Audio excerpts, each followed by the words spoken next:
Hello friends, ഇന്ന് നമ്മൾ ഉണ്ടാക്കാൻ പോണത് നല്ല ടേസ്റ്റുള്ള ഒരു രസമാണ്. രസം ഉണ്ടാക്കാൻ വേണ്ടിയിട്ട് ഞാൻ അവിടെ ഒരു മിക്സിയുടെ ജാർ എടുത്ത് വെച്ചിട്ടുണ്ട്. അതിലേക്ക് നമ്മുടെ പച്ചക്കൊത്തമല്ലിയാണ് ഒരു ടീസ്പൂൺ ഇട്ട് കൊടുത്തത്. അതേ ടീസ്പൂണിൽ തന്നെ നമ്മൾ കുരുമുളക് ഒരു ടീസ്പൂൺ ഇട്ട് കൊടുത്തു. പിന്നെ നമ്മൾ ഇടുന്നത് ജീരകമാണ് കേട്ടോ. അതിലും ചെറിയൊരു ടീസ്പൂണിൽ ഒരു 1.5 ടീസ്പൂണോളം ജീരകമാണ് ചേർക്കണത്. പിന്നെ നമ്മൾ ചേർക്കുന്നത് ഉലുവയാണ്. ഉലുവ ഒരു 6-7 മണി ഉലുവ ഇട്ട് കൊടുക്കുക കേട്ടോ. എന്നിട്ട് നമുക്ക് മിക്സി അടച്ച് ചെറുതായിട്ടൊന്ന് പൊടിച്ചെടുക്കാം. വല്ലാണ്ട് ഫൈൻ പൗഡറൊന്നും ആവണ്ട, ഇതേപോലെ തരി തന്നെയുള്ള ഒരു പൗഡർ ആക്കുക കേട്ടോ. ഇനി നമുക്ക് അതിലേക്ക് വെളുത്തുള്ളിയാണ് ഇട്ട് കൊടുക്കേണ്ടത്.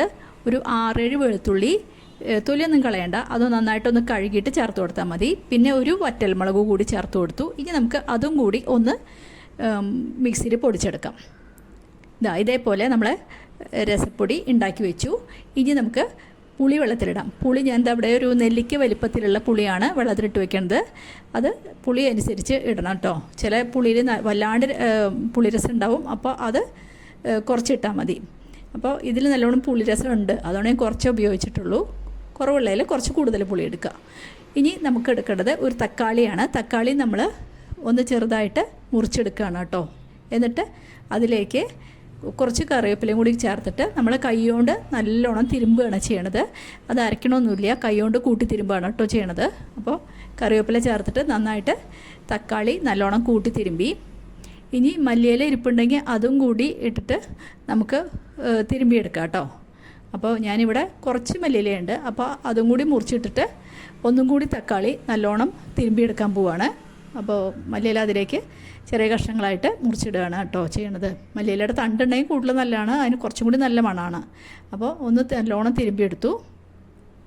ഇനി നമുക്ക് ചെയ്യാനുള്ളത് പുളിവെള്ളം ഈ തക്കാളിയിലേക്ക് ഒഴിച്ചു കൊടുക്കണം കേട്ടോ. അപ്പോൾ പുളി നല്ലോണം ഒന്ന് കൈകൊണ്ട് കൂട്ടി തിരുമ്പിയിട്ട് പുളിയുടെ വെള്ളം നമ്മൾ തക്കാളി തിരുമ്പി വെച്ചിട്ടില്ലേ അതിലേക്ക് ഒഴിച്ചു കൊടുക്കുക.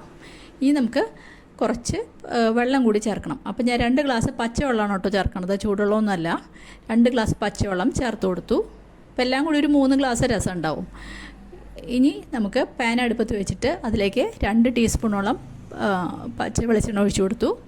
വെളിച്ചെണ്ണ ചൂടായപ്പോൾ ഞാൻ 1 സ്പൂൺ കടുക് ചേർത്ത് കൊടുത്തു. പിന്നെ ഒരു വറ്റൽമുളക് കൂടി ചേർത്ത് കൊടുത്തു. കടുക് നന്നായി പൊട്ടിയപ്പോൾ നമ്മൾ അതിലേക്ക് കുറച്ച് കറിവേപ്പില ചേർത്ത് കൊടുത്തു. ഇനി കറിവേപ്പില മൂത്തപ്പോൾ നമ്മൾ പൊടിച്ചു വെച്ച രസപ്പൊടി ഉണ്ടല്ലോ അത് ചേർത്ത് കൊടുത്തു. എന്നിട്ട് നമുക്ക് ഒന്ന് ചെറുതായിട്ട് ഇളക്കുക കേട്ടോ. വറക്കൊന്നും വേണ്ട, ഒന്ന് ഇളക്കി കൊടുക്കുക. എന്നിട്ട് നമ്മൾ അതിലേക്ക് പിന്നെ 1/4 ടീസ്പൂൺ മഞ്ഞൾപ്പൊടിയാണ് ചേർത്ത് കൊടുത്തത്. മഞ്ഞൾപ്പൊടിയും ചേർത്തിട്ട് ഒരു പ്രാവശ്യം ഒന്ന് നന്നായിട്ട് ഇളക്കി കൊടുക്കുക. ഇനി നമുക്ക് നമ്മൾ തയ്യാറാക്കി വെച്ച തക്കാളിയും പുളിയായിട്ടുള്ള അതിൻ്റെ വെള്ളം ഉണ്ടല്ലോ അത് ചേർത്ത് കൊടുക്കുക കേട്ടോ, രസത്തിൻ്റെ. അത് ചേർത്ത് കൊടുത്തു. ഇനി നമുക്ക് ഇതിലേക്ക് കുറച്ച് കായപ്പൊടി ചേർത്ത് കൊടുക്കണം കേട്ടോ. കായപ്പൊടിയും ചേർത്ത് കൊടുക്കണം, ഉപ്പും ചേർത്ത് കൊടുക്കണം. അത് രണ്ടും നമ്മൾ ചേർത്ത് കൊടുത്തിട്ടില്ല. അപ്പോൾ പെട്ടെന്ന് തന്നെ നമുക്ക് ഇതിലേക്ക് ഉപ്പ് ചേർത്ത് കൊടുക്കാം ആദ്യം. അപ്പോൾ 1 ടീസ്പൂൺ ഉപ്പ് ചേർത്ത് കൊടുത്തു. ഇനി ഉപ്പ് ചേർത്ത് ഒന്ന് ഇളക്കിയതിന് ശേഷം നമ്മൾ കായപ്പൊടി ചേർക്കുക കേട്ടോ. കായത്തിൻ്റെ നല്ല മണം വേണം. അപ്പോൾ 1/2 ടീസ്പൂണോളം കായപ്പൊടി ചേർത്ത് കൊടുക്കുക. ഇനി ഒന്ന് തിളച്ച് കഴിഞ്ഞാൽ നമ്മുടെ രസം തയ്യാറായി.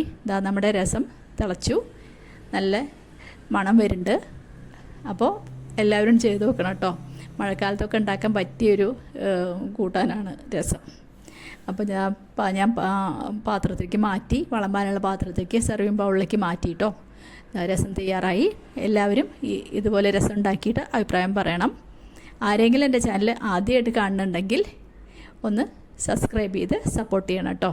സബ്സ്ക്രൈബ് ചെയ്യുമ്പോൾ കാണുന്ന ബെല്ലൈക്കൺ കൂടി അമർത്താൻ മറക്കരുത്. പിന്നെ അതുപോലെ എല്ലാവരും ലൈക്ക് ചെയ്യണം. ഇനി ഒരു പുതിയ വീഡിയോ ആയിട്ട് നമുക്ക് അടുത്ത് തന്നെ കാണാം. Thank you.